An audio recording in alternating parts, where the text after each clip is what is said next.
मुसलमानों के विषय में एक धारणा बना ली लोगों ने कि ये लोग किसी के पक्ष में वोट नहीं करते हैं, ये लास्ट तक देखते हैं चुनाव के 2 दिन पहले और जो भाजपा को हराता है उसी को वोट करते हैं। शिक्षा का बर्बाद हो जाना ये नीतीश कुमार का सबसे काला अध्याय है 17 साल का।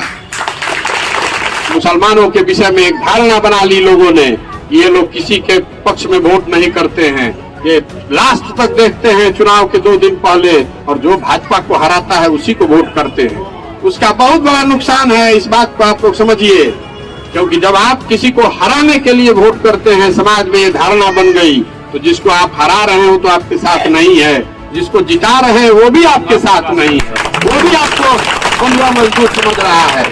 आप देख लीजिए, अभी महागठबंधन की सरकार बनी है, सबसे ज्यादा वोट आपने उसमें दिया है, आपको क्या मिला है उसको गुणा गणित आप अपने पेपर पर लिख के समझ लीजिए, कुछ नहीं मिलने वाला है। ये तरीका ठीक नहीं है और बहुसंख्यक समाज आपका साथी है। आप इस प्रोपेगेंडा में मत फंसिए कि सारा बहुसंख्यक जो है वो भाजपाई हो गया। इस देश में 80% हिंदू रहते हैं, भाजपा को 38% वोट मिलता है।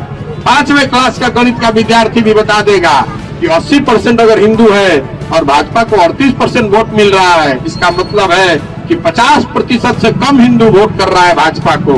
जरूरत इस बात की है कि आप उसके साथ गले लगिए और गांधी की जो बात थी, हिंदू मुसलमान साथ में मिलकर अगड़ा पिछड़ा सारे भेदभाव को बुलाकर साथ में नई विचारधारा की लड़ाई खड़ी कीजिएगा, तभी आगे खड़े हो पाइएगा, वरना रास्ता निकलने वाला नहीं। इस पूरी व्यवस्था में शिक्षा का बर्बाद हो जाना ये नीतीश कुमार का सबसे काला अध्याय है 17 साल का।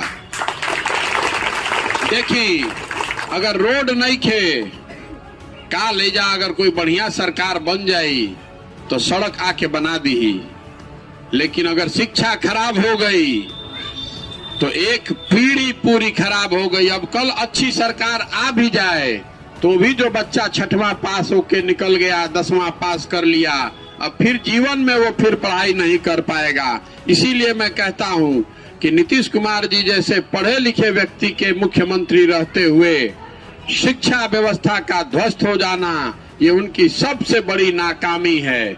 और खास करके जो गरीब लोग हैं, जो गरीब परिवार है, उसको इसका सबसे ज्यादा नुकसान है। जो पैसे वाला है वो तो फिर भी अपने बच्चा को कहीं प्राइवेट स्कूल में पढ़ा लेगा, लेकिन जो गरीब आदमी है, अगर सरकारी स्कूल खराब हो गया तो आपका बच्चा तो कभी पढ़ ही नहीं सकता है।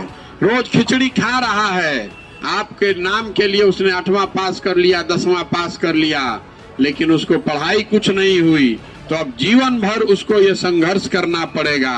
जो पढ़े लिखे लोग हैं उससे उसको पीछे रहना पड़ेगा।